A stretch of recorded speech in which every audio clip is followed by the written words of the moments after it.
بسم اللہ الرحمن الرحیم۔ السلام علیکم ناظرین، آج کی ویڈیو میں ہم نبی پاک صلی اللہ علیہ وسلم کے 10 عادات مبارکہ کا ذکر کریں گے اور ساتھ ہی ساتھ سائنس کی روشنی بھی اس پر ڈالنے کی کوشش کریں گے۔ ویڈیو انتہائی اہمیت کے حامل ہے، اس لیے ویڈیو کو آخر تک ضرور دیکھیں تاکہ کوئی اہم بات آپ سے مس نہ ہو۔ ویڈیو شروع کرنے سے پہلے آپ سے درخواست ہے کہ اگر آپ نے ابھی تک ہمارے چینل کو سبسکرائب نہیں کیا ہے تو جلدی سے سبسکرائب کر کے بیل آئیکن کو بھی پریس کیجئے۔ ناظرین مکرم، نبی پاک صلی اللہ علیہ وسلم کے عادات مبارکہ میں سے پہلی عادت صبح جلدی اٹھنا ہے۔ ناظرین مکرم، رسول اللہ صلی اللہ علیہ وسلم صبح بہت جلد اٹھ جایا کرتے تھے، بلکہ ایسی کوئی روایت نہیں ملتی کہ آپ صلی اللہ علیہ وسلم کی تہجد بھی کبھی قضا ہوئی ہو۔ سورج نکلنے سے کچھ وقت قبل اور 1 گھنٹہ بعد تک کا وقت آکسیجن سے بھرپور وقت ہوتا ہے۔ آج سائنسی تحقیق کی بنیاد پر بھی صحت کے اعتبار سے 24 گھنٹوں میں یہ بہترین وقت ہوتا ہے کہ جس میں آپ کو زیادہ سے زیادہ آکسیجن لینے کا موقع ملتا ہے، جو کہ آپ کی صحت مند زندگی کے لیے ایک بہترین مفید عمل۔ نمبر 2، آنکھوں کا مساج۔ صبح نیند سے اٹھنے کے بعد رسول اللہ صلی اللہ علیہ وسلم آنکھوں کا مساج فرمایا کرتے تھے۔ باڈی کا پورا نظام 11 سسٹم پر مشتمل ہوتا ہے۔ نیند سے اٹھنے کے بعد یہ سسٹم بحال ہونے میں 11 سے 12 منٹ لیتا ہے۔ اگر آپ آنکھوں کا مساج کرتے ہیں تو یہ سسٹم 10 سے 15 سیکنڈ میں فوراً بحال ہو جاتا ہے۔ نمبر 3، بستر پر کچھ دیر بیٹھے رہنا۔ رسول اللہ صلی اللہ علیہ وسلم بستر سے اٹھ کر کچھ دیر بیٹھے رہتے تھے اور معمول تھا کہ 3 دفعہ سورہ اخلاص پڑھتے تھے، جس میں 1 منٹ صرف ہوتا ہے۔ آج کو پڑھنے میں تقریباً میڈیکل سائنس بتاتی ہے کہ ہمارے دماغ میں ایک کیپلری ہے کہ جس کے ایک حصے سے دوسرے حصے کے لیے بلڈ کے لیے ایک پل بنتا ہے۔ اس طرح اس پل کے ذریعے سے ہی ہمارے پورے دماغ کو بلڈ کی سپلائی بحال ہوتی ہے، جہاں سے ہمارے تمام تر اعصاب یعنی پورا جسم کنٹرول ہونا ہوتا ہے۔ اگر کوئی شخص صبح بیدار ہونے پر اچانک اٹھ کر چل دے جبکہ ابھی برین میں بلڈ کی سپلائی بحال نہیں ہوئی تو شخص کو یہاں برین ہیمریج ہو سکتا ہے، یا وہ برین کے کئی دوسرے پیچیدہ مسائل کا شکار ہو سکتا ہے، جس میں اچانک جسم کے کئی حصوں کا مفلوج یعنی فالج ہونا بھی شامل ہے۔ جبکہ اگر وہ صرف 1 منٹ بیٹھا رہے کہ اس کے دماغ میں بلڈ کی سپلائی بحال ہو سکے تو بہت سے پیچیدہ مسائل سے بچ سکتا ہے۔ یہ باقاعدہ ایک سائنس ہے اور اس ایک حدیث مبارکہ کے پیچھے بہت سے پروفیسر ڈاکٹرز کی ریسرچ شامل ہیں، جس میں غیر مسلم ریسرچرز نے بھی اتفاق کیا ہے کہ ہمیں محمد صلی اللہ علیہ وسلم کی اس سنت کے مطابق صبح اٹھنے کے بعد بیڈ پر کچھ دیر بیٹھے رہنا چاہیے۔ اس کا فائدہ یہ ہے کہ دماغ پوری طرح سے ایکٹو ہو کر ہمارے جسم کی بھرپور رہنمائی کے قابل ہو جاتا ہے۔ اس سنت مبارکہ پر جہاں بہت بڑا اجر و ثواب ہے، وہاں صحت کا بہت بڑا راز بھی ہے۔ نمبر 4، قیلولہ کرنا۔ آپ صلی اللہ علیہ وسلم کی عادت مبارکہ تھی کہ دوپہر کے کھانے کے بعد ایک گھڑی کے لیے 20 سے 15 منٹ آپ لیٹ جایا کرتے تھے۔ اس کا فائدہ یہ ہے کہ تقریباً 68% افراد میں جب وہ لنچ کرتے ہیں تو ان کا معدہ تھوڑی مقدار میں الکحل پیدا کرتا ہے۔ ایسے میں اگر انسان چل پھر رہا ہو تو وہ چکرا کر گر سکتا ہے یا اس پر خمار کی سی کیفیت طاری ہو سکتی ہے۔ یہی سبب ہے کہ آپ ہمیشہ دوپہر کے کھانے کے بعد اپنے آپ کو تھوڑا بوجھل سا محسوس کرتے ہیں۔ اگر ہم کچھ دیر لیٹ جائیں تو الکحل سے پیدا ہونے والے خمار کا ذہن پر زیادہ دباؤ نہیں آئے گا اور وہ باڈی فنکشنز کے لیے زیادہ فعال رہے گا اور ہم کسی بھی طرح کے حادثے سے بچ سکیں گے۔ اس کے علاوہ بھی اس سنتی مبارکہ پر عمل نہ کرنے کی صورت میں بہت سے صحت کے مسائل کا خدشہ رہتا ہے۔ چونکہ یہ بات آج تحقیقات سے ثابت شدہ ہے، اس لیے دنیا بھر کے ممالک میں بیشتر 1 سے 2 یا 3 بجے تک دوپہر کا وقفہ کیا جاتا ہے تاکہ لوگ لنچ کے بعد کچھ قیلولہ کر سکیں۔ آج پورا یورپ رسول اللہ کی سنت کو عملاً اپنائے ہوئے ہیں اور پورے یورپ میں دوپہر 1 سے 3 بجے تک کا وقفہ ہوتا ہے۔ انہوں نے سنت رسول پر ریسرچ کی، اپنایا اور ہم سے کہیں بہتر صحت کا معیار رکھتے ہیں۔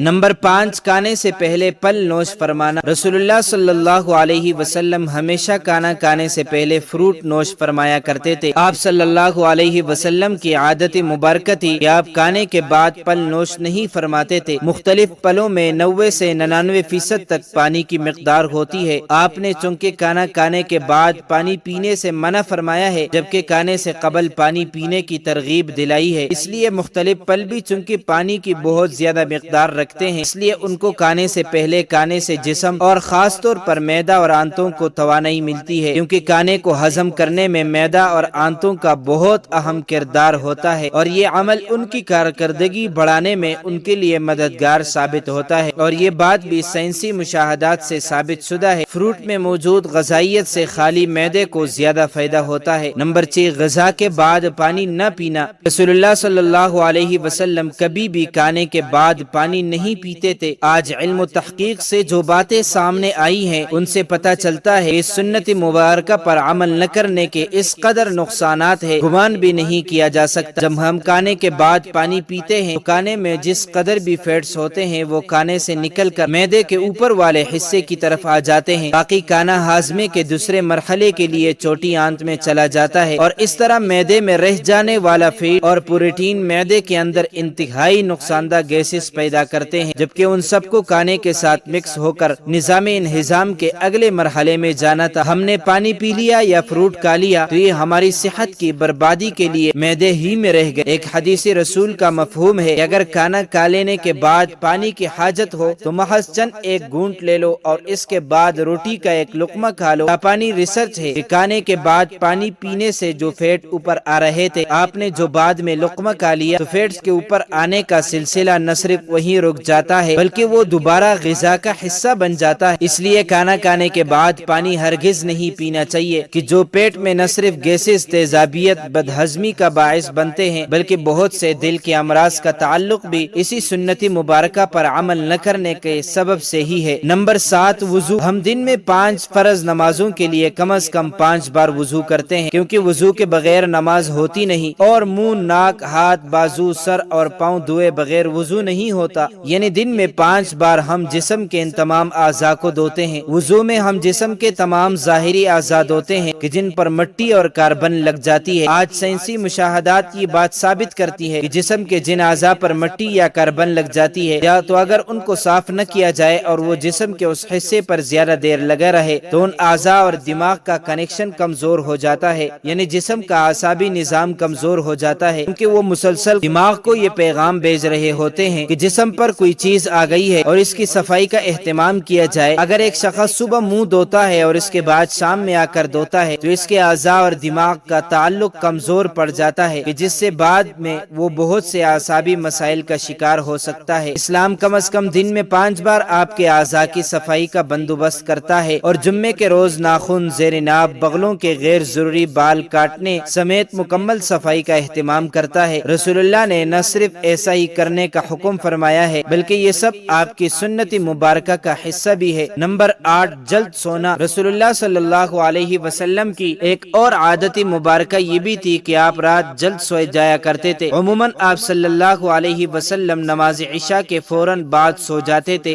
یعنی رات جلد سونا اور صبح جلد اٹھنا آپ کے معمولات میں شامل تھا۔ ہماری بایولوجیکل واچ جو کہ ہمارے پورے جسم کے نظام کو منظم کرتی ہے، جب یہ باہر اندھیرا دیکھتی ہے تو یہ آپ کے جسم کو سونے کا سگنل دے دیتی ہے۔ جسم کو تیاری کے لیے یہ 1.5 سے 2 گھنٹے کا ٹائم دیتی کہ اس وقت تک آپ کو لازمی سونا ہے۔ نوٹ کیجئے کہ نماز مغرب اور نماز عشاء میں بھی تقریباً اتنا ہی دورانیہ ہوتا ہے۔ اس کا فائدہ یہ ہوتا ہے کہ آپ کے جسم کے اندر بایولوجیکل واچ کے تحت ایک ڈاکٹر جاگ جاتا ہے جو آپ کے پورے جسم کی مینٹیننس کرتا ہے۔ اگر کہیں زخم آ گیا ہے وہ اس کو ریپیئر کرے گا، اگر جگر یا کسی اور اعضاء میں کچھ مشکل ہے تو اس پر کام کرے گا، بلکہ سونے کے بعد سب سے پہلے جگر پر ہی کام ہوتا ہے۔ اور جو جگر کے مریض ہے ان کے لیے یہ رائے بھی ہے جہاں وہ اپنا علاج کر رہے ہیں وہ اپنی جگہ، لیکن اپنے نیند کے نظام کو بہتر کر کے اپنے جسم کے ڈاکٹر کو علاج کا موقع دیجیے اور پھر اس کے ثمرات دیکھیے۔ رات 10 بجے سے 12 بجے تک جگر اور اس کے ارد گرد کے اعضاء کی مینٹیننس ہوتی ہے اور اس کے بعد درجہ بدرجہ پورے جسم کی مینٹیننس ہوتی ہے، اور یہ عمل روزانہ کی بنیاد پر ہوتا ہے۔ اللہ رب العزت نے آپ کے جسم میں ایک آٹومیٹک نظام رکھا ہے، اور یہ نظام تب کام کرتا ہے کہ جب آپ جلدی سونے کی عادت اپناتے ہیں۔ عہد جہالت میں عربوں میں ایک رواج تھا کہ رات کے کھانے کے بعد ان کے ہاں شعر و شاعری، دیو مالائی کہانیوں کی محفلیں ہوتی تھی۔ جو رات گئے 2 بجے تک چلتی رہتی تھی، اور اس ماحول میں رسول اللہ کا رات جلدی سونا بھی ان کے نزدیک ایک قابل اعتراض عمل تو عہد جہالت تھا۔ لیکن آج ماڈرن ایج کا دعویٰ کرنے والے ہم مسلمانوں کے ہاں بھی دیر تک جاگنے کو نہ صرف قابل اعتراض سمجھا جاتا ہے بلکہ کچھ حد تک تو قابل فخر بھی جانا جاتا ہے۔ عہد جہالت کی محفلوں کی جگہ آج ماڈرن انٹرنیٹ سیٹلائٹ ٹیکنالوجی نے لے لی ہے، لیکن جلدی سونا رسول اللہ کے معمولات میں تھا، کیونکہ جسم کے اندرونی ڈاکٹر کی افادیت سے واقف تھے، اور یہی وجہ ہے کہ پوری حیات طیبہ میں رسول اللہ ایک لمحے کے لیے بھی بیمار نہیں ہوئے۔ نمبر 9، مسواک کرنا۔ رسول اللہ مسواک کو بہت پسند فرماتے تھے، اور خصوصاً دن میں 5 دفعہ ہر نماز میں وضو کے ساتھ تو ضرور اس کا اہتمام فرماتے تھے۔ اس کے علاوہ بھی جب گھر تشریف لاتے، کسی محفل میں حاضری سے پہلے غرض موقع بے موقع مسواک کا اہتمام کرتے اور مسواک کو بہت محبوب رکھتے تھے۔